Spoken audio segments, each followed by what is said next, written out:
Are you trying to ask me why I fired Candace Owens?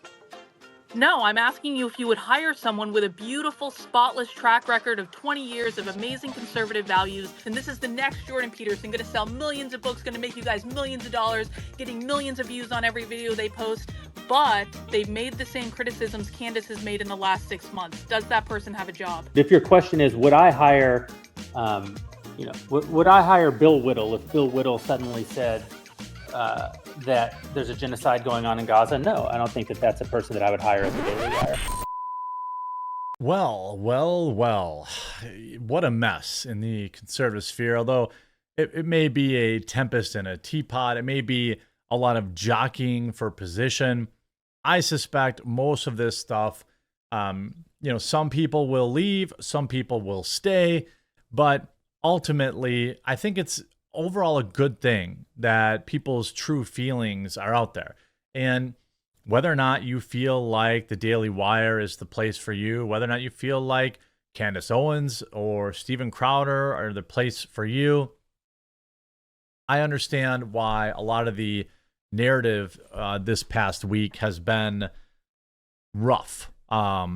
People feel like, hey, this is not somebody who I thought they were. And, at a time when everyone should be kind of working together, everyone's tearing each other apart.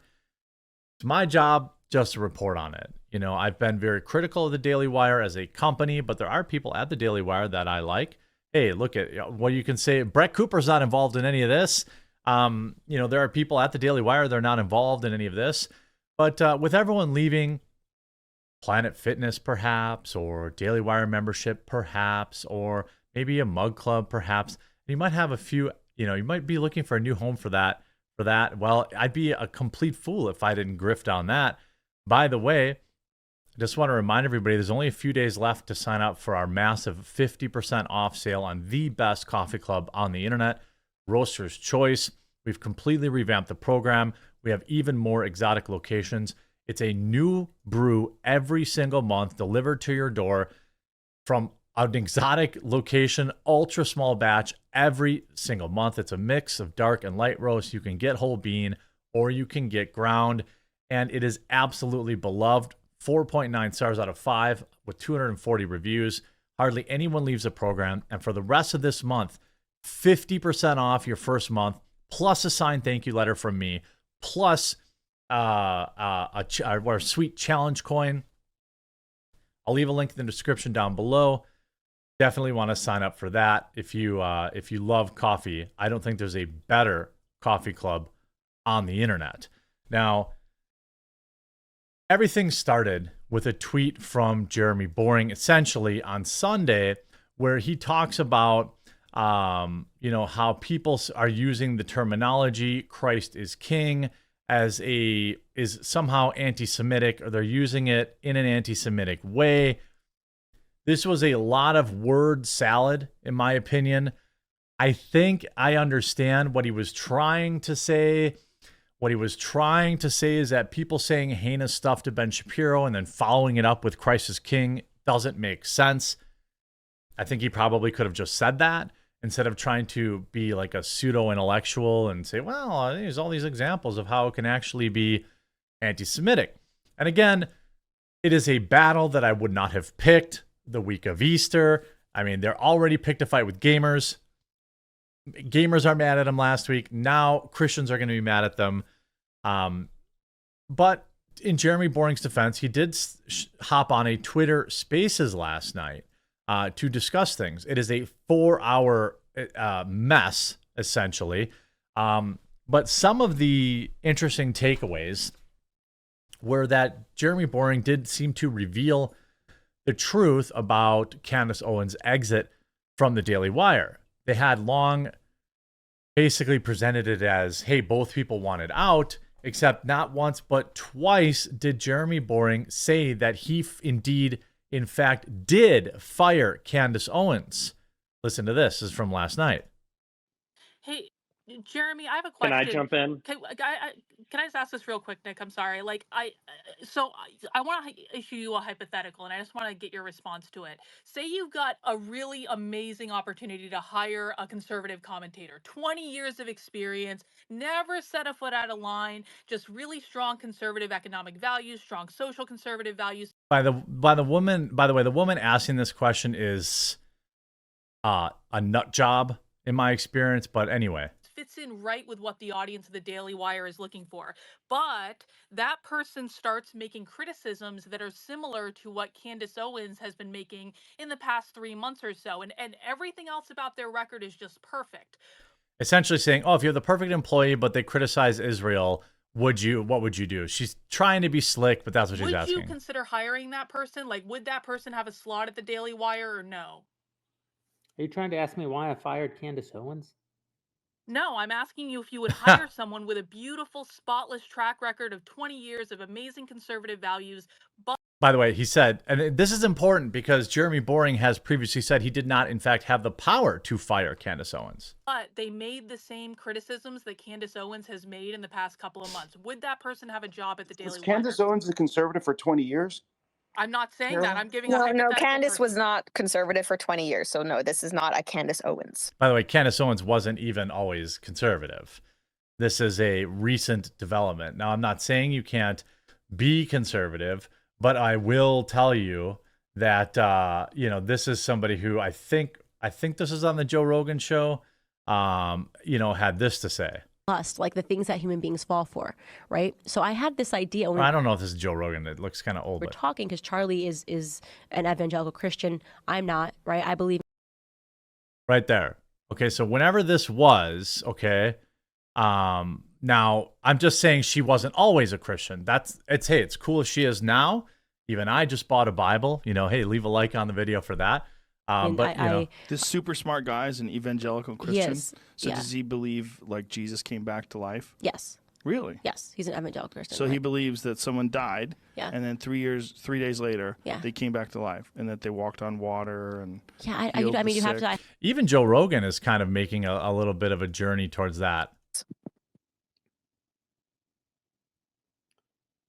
Yeah, I'm not gonna. This is the next Jordan Peterson. This is the next Jordan Peterson. Going to sell millions of books, going to make you guys millions of dollars, getting millions of views on every video they post. But they've made the same criticisms. Too close to the Candace thing for me to speak to because I feel like there are implications of this that I'm not willing to engage in. But by the way, I understand that Jeremy Boring can't really say that. But if you go back to November 2023, Jeremy Boring said, in my current capacity, I cannot fire Candace Owens. That's something Ben and I have in common since he is also not an executive in the company, and I cannot hire or fire people. But even if we could, we would not fire Candace because of another thing we have in common, a desire not to regulate our speech of our hosts, even when we disagree with them, which again is curious given he said that he fired her. It's perfect.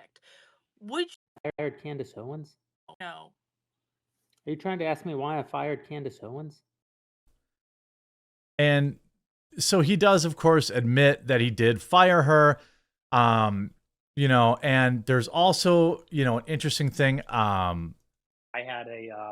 Where is this? There's another quote about here. Daily Wire CEO admitted that he would never hire somebody that crossed his threshold of acceptable criticism of Israel and couldn't, off the top of his head, name even one conservative influencer critical of Israel that he doesn't consider anti-Semitic. Even though, is he calling Lauren Chen that? But the Daily Wire is a publication, right? We publish, we curate. I pay people to speak. I'm not just a platform where everybody can kind of build their own account and say the things that they want to say. I pay people. And I'm not going to pay people to say things that go beyond certain lines of what I believe. Why would I do that? So are they saying that people are controlled? I don't know. There certainly are people that I like at the deal. For example, I have no issue whatsoever with Brett Cooper. I think she's doing her thing. I think, she's being smart by staying out of this. I think Daily Wire is doing great by creating content, by creating creating a secondary market for movies and television and all this kind of stuff. I think that they do a lot of good things. I didn't get in this to get rich. I got in it when I first got started. I was doing this for nonprofits. I never thought I'd make more than $100,000. So why would I have done all the things that I've done if I didn't actually have a core set of beliefs? And why would I pay people to say things through the mechanism that I've built that I don't agree with?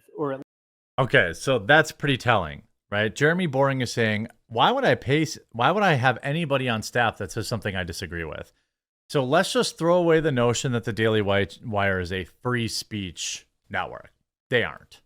That does not mean you can't enjoy Ben Shapiro, or this doesn't mean you can't enjoy Brett Cooper, Andrew Klavan, or Michael Knowles, or any of the other people that work there. That doesn't mean you can't enjoy their content.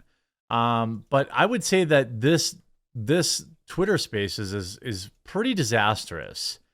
Of course, you see here, Jeremy Boring basically admits here that Candace Owens was fired for criticizing Israel's actions. You see this. There's another clip I wanted to grab. This person wrote, wow, I just listened to this. I highly recommend that you do too. As suspected, Jeremy Boring did fire Candace Owens. And then he went on to admit that he wouldn't hire someone who criticizes what Israel is doing in Gaza. Now, I don't think that's fair. I don't think that's what he said. I think he said if it went beyond what he thought was acceptable. He didn't say that they couldn't criticize Israel at all. I understand why people might feel that way, but I think I'd give him some benefit of the doubt there. Total coincidence that she criticized Israel and got fired, though. Imagine that, not being able to get a job with an American media outlet that prides itself on supporting free speech.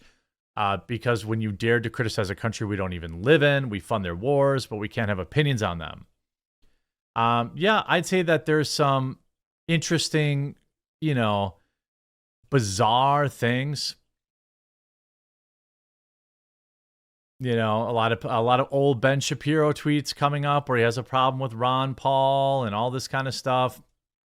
Matt Walsh getting sucked into it, saying, I really, if ever, talk about Israel. And when I do, it's only to say that they should be left to sort out their own problems without our money or involvement. If that counts as shilling for Israel, then the phrase apparently means nothing. Now, people like Matt Walsh, who is constantly on Twitter, and Ben Shapiro were suspiciously quiet over the weekend, obviously, but that does not make them guilty. That doesn't make them guilty of anything. And he says, I see a lot of accusations that I'm somehow a shill for a country I rarely talk about, but oddly enough, nobody has provided me one example of me doing this shilling. That's because it doesn't exist, and they know I'm actually America first. I focus on our country. Nothing wrong with being concerned about foreign affairs. I just don't spend my energy, never have. I think that is fair enough. I think that's absolutely fair. And I don't really see... I don't watch Matt Walsh's show, but, I see lots of clips, and obviously I see him on Twitter a lot, and I don't really see him doing a lot of simping for Israel. I don't. Now, if it exists and I missed it, that's entirely possible. But I just don't think this infighting is good. I think it's obviously great for Candace Owens. I think that it's a bad look for Daily Wire. I think it was a bad look for the CEO to jump into a Twitter space. And it's, he did subject himself to essentially a hostile environment. But, I don't know. It's weird. I think that at this point, everyone should just, obviously it's great for me to have stuff to talk about and to, tell people to get Roaster's Choice because it's amazing and will never betray you. But it's probably best if, Daily Wire just move on from this. The people that went with Candace are going to go with Candace. The people that are pissed at Ben Shapiro are going to stay pissed at Ben Shapiro. I don't think there's anything that they can really do about that. I think, a little bit of hypocrisy from Jeremy Boring pretending that he can't fire her. And then there was another clip later in there too, where he also referred to firing Candace Owens. So it wasn't once that it wasn't just a slip up. He mentioned it also later on as well. So it sounds like the truth is out there. And, well, at least he said it, I guess. At least he said it. I hope you're informed by this video. If you were, please do leave a like and subscribe to the video. Please do follow my live stream channel. It's on, go to thequartering.com. It'll take you to my Rumble page where I stream at 5:30 Eastern, or you can subscribe to Quartercast, which is on YouTube. I don't care where you watch. I just care that you tune in tonight at 5:30 Eastern. Lots to talk about, and we'll talk to you again real soon.